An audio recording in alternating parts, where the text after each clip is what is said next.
Hindi ko pa nga expected kasi naghahanap buhay pa ako, nagtitinda pa akong isda. Bale, sinabi lang sa akin ng asawa ko na naandyan na ibon. Sabi ko, Hindi mo na inaabangan, sir. hindi ko inabangan kasi sabi ko, kasi wala nang panggasto para sa pamilya. Eh, naghanap buhay muna ako. Pero sabi ko sa asawa ko, abangan mo si ibon, baka sakaling umuwi.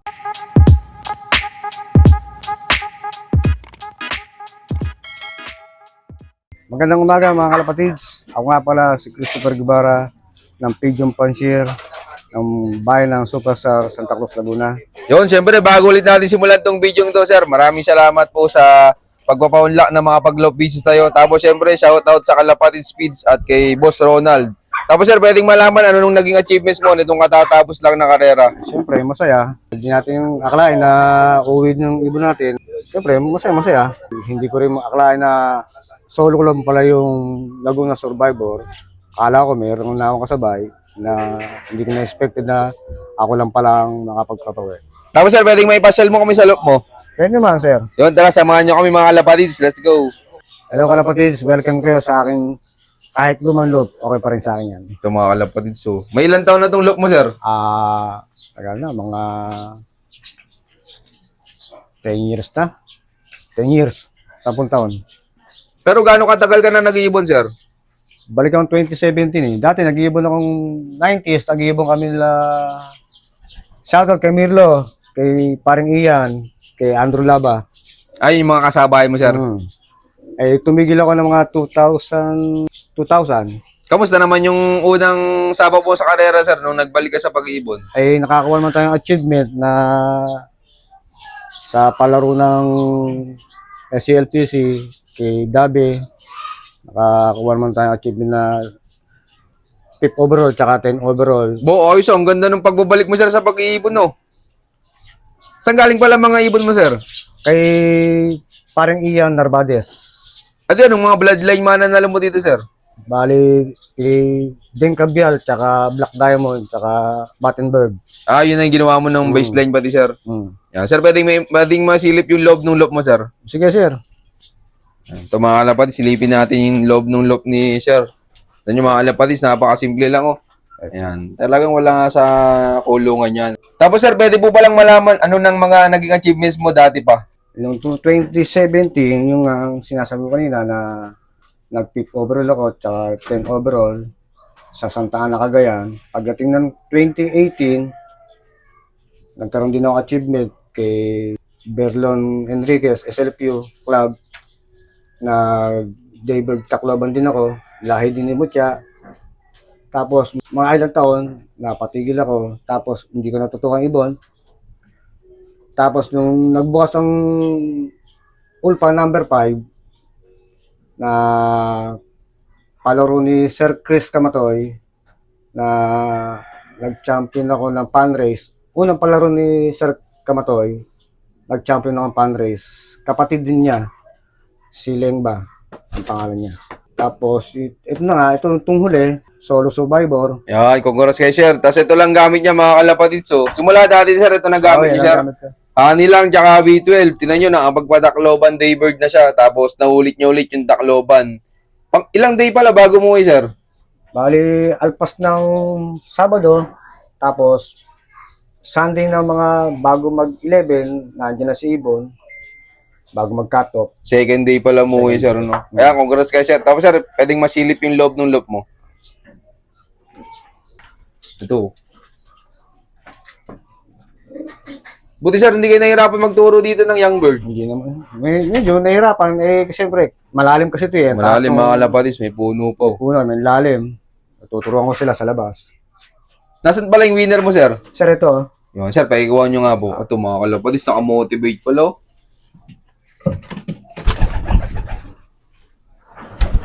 Ay pa magpahuli mga kalapatis, so.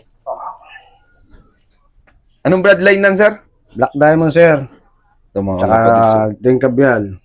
Kamusta naman to, sir, nung kinakarera mo simula nung first lap derby? Okay naman, malakas ang katawan niya. Kaya sabi ko, possible na uwi o hindi naman. Okay lang sa akin.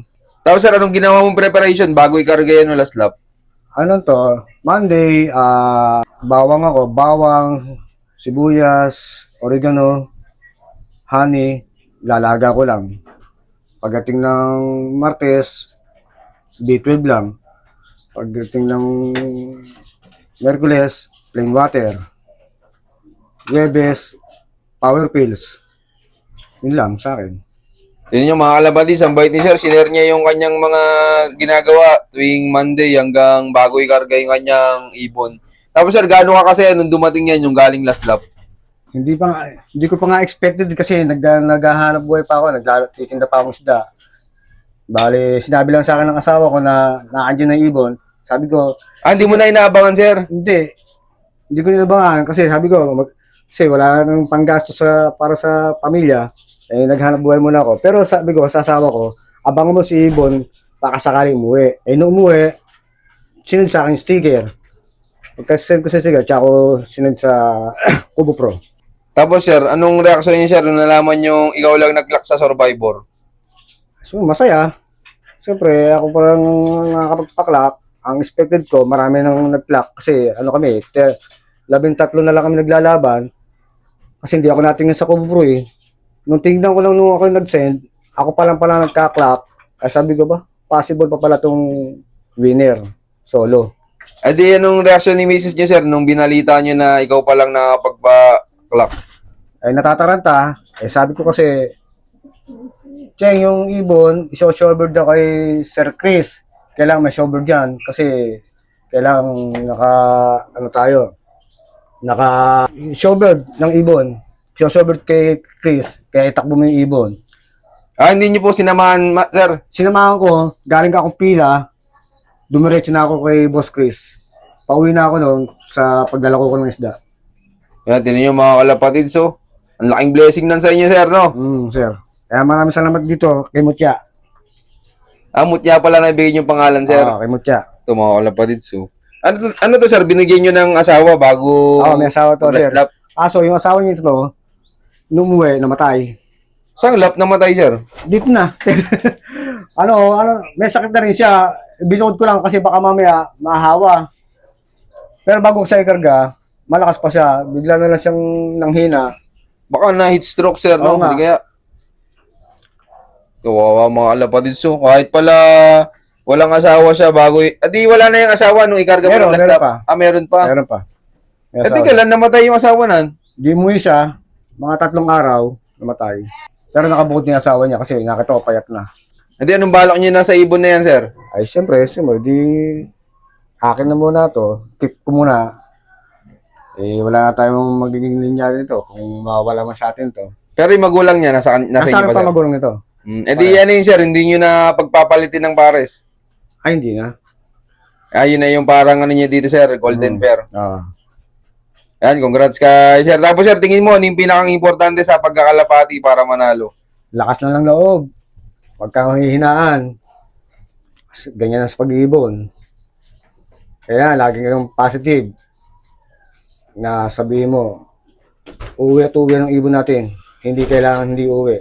Yan, congrats kay sir. Tapos, sir, tingin mo, gaano kasaya po sa pagkakalapati? Eh, habi na natin yan. Mas mahal pa nga natin to eh. Kesa sa asawa natin, di ba? Kasi uwi tayo, may pamilya tayong patuka. Minsan, pamilya natin. Pero priority pa rin natin pamilya bago kalapate. Hindi niyo naman pinag-awain mag-asawa, sir? Hindi naman, sir. Tsaka kaganda, sir. Suportado ka kasi, sir. Oo, sir. Siya pa nag-clock, no? Oo.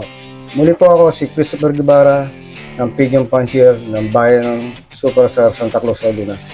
I love this game. Yun, maraming salamat sa solid suporta, mga kalapatids. At siyempre, maraming salamat kay sir. Yan, sa pagpapaunlak ng mga pag-low visit tayo sa kanya. Tapos, sir, baka pala may mga gusto kang i-shoutout dyan. Shoutout ako sa mga ibon na kinuha ko dati. Sila paring Ian Narvaez, kay Andrew Laba, kay paring Mirlo. Shoutout sa Superstar, ng bayan ng Superstar yung 3. Yan, shoutout sa inyo lahat, mga kalapatids. Maraming salamat sa suporta nyo. At siyempre, shoutout sa Kalapatids Speeds at kay Boss Ronald. So yun, keep watching and God bless you all. Thank you.